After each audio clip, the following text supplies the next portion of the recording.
Wanna stay home, not even drink. Wanna get out of my own head. Wanna lay down, overthink. I wanna cry every tear I got. Put on a dress, be a stranger's dream. Lock up this heart of mine. Wanna wear it on my sleeve. প্রথম দুদিন আমরা দেখলাম পন্ডিচেরির history, nature আর peaceful side. আর আজকে আমাদের ট্রিপের সবচেয়ে relaxing দিন, beach, cafe, sunset আর white টাউনের রাত। আজকের প্ল্যানটা একদম স্লো, কোনো রাশ নেই, শুধু পন্ডিচেরিকে নিজের মতো করে এনজয় করব। গুড মর্নিং, শুভ সকাল। আজকে দিনটা শুরু করলাম আমরা 4 নম্বর বোটিং হাউস থেকে। এটা একটা বোটিং হাউস পয়েন্ট, যেটা এখান থেকে নিয়ে যায় প্যারাডাইস বিচে। তো মোটামুটি এটার চার্জেস এখানে লেখা আছে 354 রুপিস পার হেড। তোমার এটা প্যারাডাইস বিচে নিয়ে যাবে, তুমি সন্ধ্যে 6টা অবধি থাকতে পারবে। তারপরে তুমি যে কোনো বোট ধরে আবার রিটার্ন করতে পারবে। আর এন্ট্রি ফিস হচ্ছে 10 টাকা, আর তোমার পার্কিং থাকলে সেটা 2 হুইলার পার্কিং 10 টাকা, আর 4 wheeler parking accordingly I guess 20 rupees. আর এইটা হচ্ছে এন্ট্রি পয়েন্ট, আমি দেখাচ্ছি। এই যে এটা হচ্ছে এন্ট্রি গেট, আর এটা হচ্ছে পার্কিং। সামনেই পার্কিং, কোনো অসুবিধা নেই, অ্যাম্পল স্পেস, 2 হুইলার 4 হুইলার। চলো যাই ভেতরে, বোটিং করে আজকে যাব প্যারাডাইস বিচে, ওখানে কিছুক্ষণ সময় কাটাবো। প্যারাডাইস বিচে যাওয়ার একটা উপায় হলো এই বোট রাইড।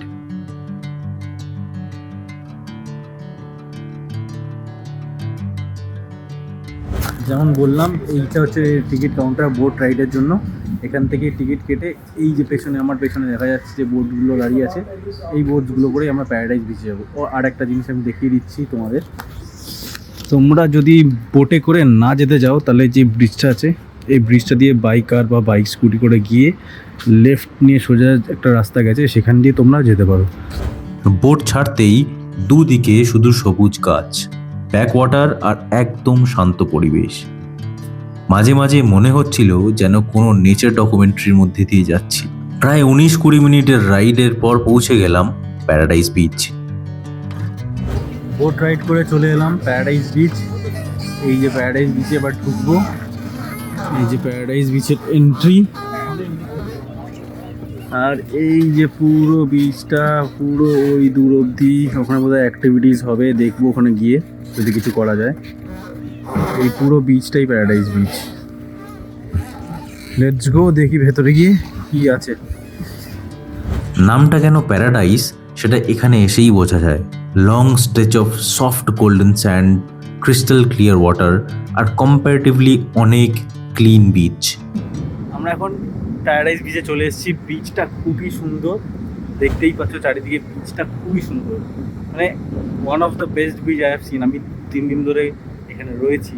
এই বিচটা সবচেয়ে সেরা বিচ, স্নান করার জন্য, ঘোরার জন্য যেমন পরিষ্কার সেরকম সুন্দর। সত্যিই প্যারাডাইস।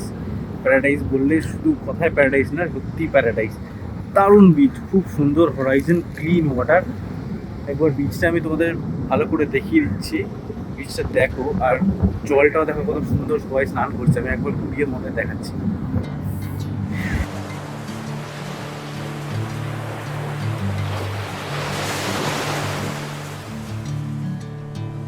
এরকম ছোট ছোট শ্যাক বানানো আছে, তোমরা রেস্ট করতে পারো। এখানে শ্যাক আছে, কিছু দোকান রয়েছে। এইখানে একটা ওয়াচ টাওয়ার মতো বানানো রয়েছে, খুব সুন্দর। সবাই উপরে উঠে তোমরা করতে পারো। এটিভি রাইডস আছে, কিন্তু আমি জানি না এখন চলছে না। যদি চলতো আমি নিশ্চয়ই চড়তাম, বাট এখন আমি কোনো লোক দেখছি না এটিভি রাইডের জন্য। কিছুক্ষণ শুধু ঢেউয়ের কাছেই বসে থাকলাম। ট্রাভেলে কিছু মোমেন্ট থাকে যেখানে ক্যামেরাটাও কিছুক্ষণের জন্য বন্ধ করে দিতে ইচ্ছা করে। এটা ঠিক সেরকমই একটা জায়গা। দুপুরের দিকে ফিরে আসলাম আবার হোয়াইট টাউনে। আজকের লাঞ্চ ডেস্টিনেশন করমণ্ডল ক্যাফে, পন্ডিচেরির সবচেয়ে পপুলার অ্যান্ড অ্যাস্থেটিক ক্যাফেগুলোর মধ্যে একটা। ভিতরে ঢুকে গ্রিনারি, হোয়াইট ওয়ালসের খুব এলিগেন্ট ডেকর চোখে পড়ে।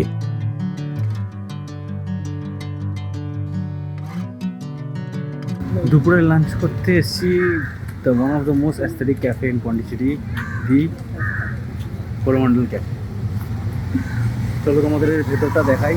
এর ভেতরটা দারুণ অ্যাস্থেটিক, খাবার দাবার নো ডাউট ভালো, বাট একটু ডিফারেন্ট। যারা কন্টিনেন্টাল এই টাইপের ডিশ পছন্দ করো তাদের খুব ভালো লাগে। But the place is so aesthetic, তোমার দেখলে একদম আশ্চর্য হয়ে যাবে। মানে ইভেন কি বাথরুম, ওয়াশরুমগুলোও অ্যাস্থেটিক।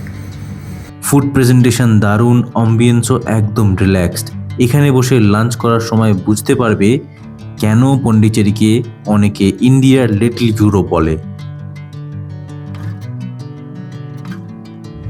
বিকেলের দিকে চলে আসলাম ইডেন বিচে। এটা ব্লু ফ্ল্যাগ সার্টিফাইড বিচ, মানে ক্লিনলিনেস আর ফেসিলিটির দিক থেকে ইন্টারন্যাশনালি রিকগনাইজড। বিচটা খুব পরিষ্কার আর অনেক বেশি পিসফুল। আমাদের next stop Eden beach. Eden বিচে চলে এসেছি। এই বিচটা শুনেছি খুব সুন্দর, ঘুরতে ঢুকতে সেটা মনেই হচ্ছে। সুন্দর এন্টারটেনমেন্ট জোন করা রয়েছে, অনেক কিছু রয়েছে। বিচটা ওপাশে একটু ওই বাইকটা পেছনে পার্ক করে একটু তোমাদের হেঁটে যেতে হবে। এই যে এই রাস্তাটা ধরে হেঁটে গেলে ওইখানে হচ্ছে বিচ, আর এই পাশে অনেক কিছু রয়েছে, গেলেই দেখতে পারবো। এই বিচটা অনেক বড় আর খুব সুন্দর।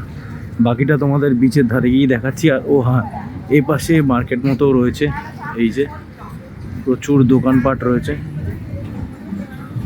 এই একটা বাচ্চাদের টয় ট্রেন আসছে।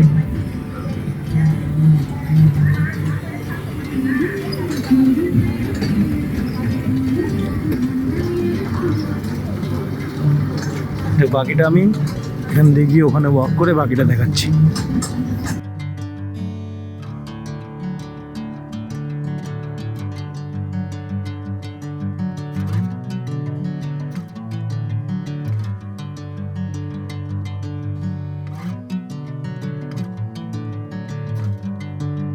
সানসেটের সময় আকাশ আস্তে আস্তে কমলা আর গোলাপি রঙে রঙিন হয়ে উঠেছিল, শুধু ঢেউয়ের আওয়াজ আর হালকা হাওয়া। Perfect evening.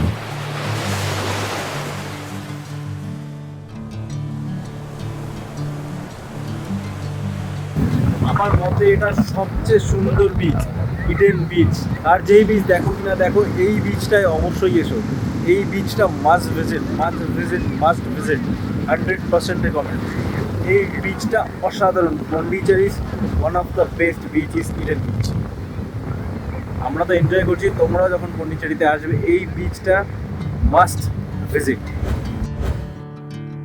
সানসেটের পর ঘুরে দেখতে চলে এলাম ক্রাফট বাজার। যদি লোকাল হ্যান্ডমেড জিনিস পছন্দ করো তাহলে এটা মিস করো না। Handmade jewellery, painting, pottery, house decor, handicrafts, আরও কত কিছু। প্রত্যেকটা স্টলেই কিছু না কিছু ইউনিক ছিল। এরকম লোকাল মার্কেট ঘুরলে ডেস্টিনেশনটাকে আরও ভালো করে চেনা যায়।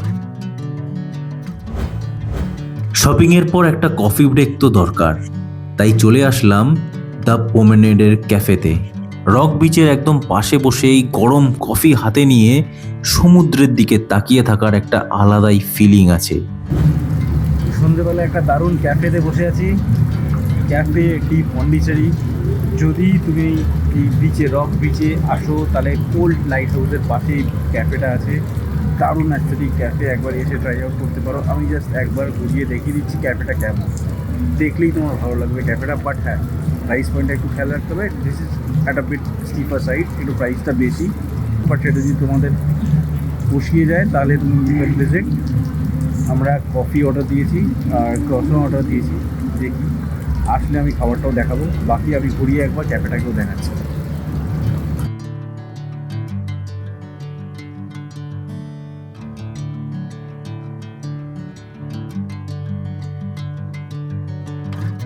এটা আরেকটা হাইলাইট হচ্ছে বিচটা ঠিক আমার পেছনে। এই পেছনে যে জায়গাটা দেখতে পাচ্ছ এটা পুরো বিচের সাথে কানেক্টেড। এটা সোজা হেঁটে গেলে রক বিচের রাস্তা, প্রমেড বলে জায়গাটার নাম। আর এটা পুরো কানেক্ট করছে দ্য রক বিচের সাথে। এখানে এখন চাইলে আসতে পারবে। কোনো তাড়াহুড়ো নেই, শুধু হাওয়া, কফি আর পন্ডিচেরির রাত।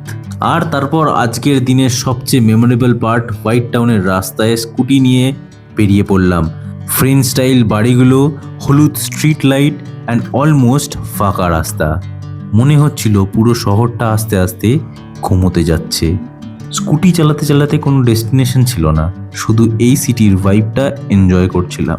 এইভাবেই শেষ হলো আমাদের পন্ডিচেরি ট্রিপের ডে 3। আজকের দিনটা আমায় মনে করিয়ে দিল যে সব সময় আইটিনারির পিছনেই দৌড়ানোর দরকার হয় না। মাঝে মাঝে একটা বোট রাইড, এক কাপ কফি, সমুদ্রের ঢেউ আর কোনো পারপাস ছাড়াই একটা স্কুটি রাইডও পুরো ট্রিপের সবচেয়ে মেমোরেবল মেমোরি হয়ে যেতে পারে। আর এখনও আমাদের পন্ডিচেরির জার্নি শেষ হয়নি। নেক্সট এপিসোডে নিয়ে যাব আরও নতুন এক্সপিরিয়েন্সে, কিছু হিডেন প্লেসেস আর ট্রিপসের শেষ দিনের গল্প নিয়ে। তাই ভিডিওটা ভালো লেগে থাকলে লাইক করুন, চ্যানেলটাকে নিশ্চয়ই সাবস্ক্রাইব করে দিন, আর কমেন্ট নিশ্চয়ই জানান যে আজকের দিনের কোন জায়গাটা সবচেয়ে বেশি ভালো লাগলো। দেখা হবে নেক্সট এপিসোডে।